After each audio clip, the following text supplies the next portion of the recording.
मस्जिद के अंदर आए, अल्लाहु अकबर, हाथ कहां बांधा? सीने पर बांधा। क्यों बांधा? अब्दुल गफ्फार साहब नमाज में हाथ कहां बांधना है?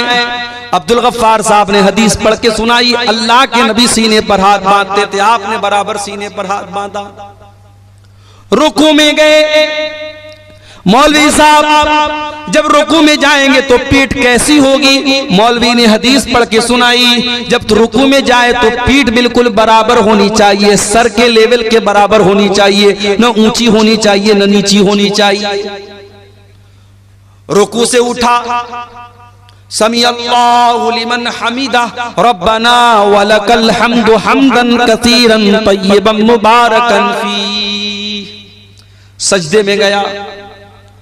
मौलवी साहब सजदा करते वक्त कौन कौन सी चीजें जमीन पर होनी चाहिए? मौलवी साहब ने हदीस पढ़ के सुनाई, अल्लाह के प्यारे नबी फरमाते हैं, उमिरतु अन अस्जुदा अला सबती आज़ुम, मुझे हुक्म दिया गया है कि सजदे के अंदर 7 हड्डियां जमीन पर होनी चाहिए। दोनों हाथ जमीन पर होना चाहिए, दोनों पैर का घुटना जमीन पर होना चाहिए, दोनों पैर का पंजा, पैर की जो हथेली है वो जमीन पर होनी चाहिए, और इसी तरीके से माथा और नाक, माथा और नाक दोनों एक में है। ये 7 चीजें सजदे में होनी चाहिए।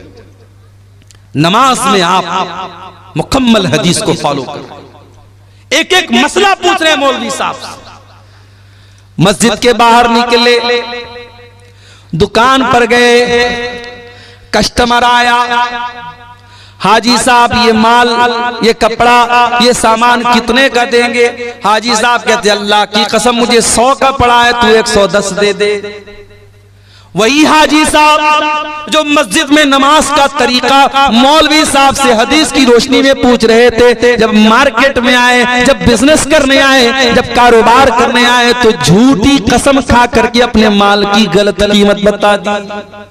ओ लोगों, तुमने ये क्यों समझ लिया कि इस्लाम तुम्हारे कारोबार पर अप्लाई नहीं होता? इस्लाम कारोबार से बाहर किसी चीज का नाम है। ओ लोगों, इस्लाम एक मुकम्मल साबिते हयात का नाम है, इस्लाम एक मुकम्मल लाइफ स्टाइल का नाम है। इस्लाम अगर आपको नमाज पढ़ने का तरीका बताता है तो इस्लाम आपको कारोबार करने का तरीका भी बताता है।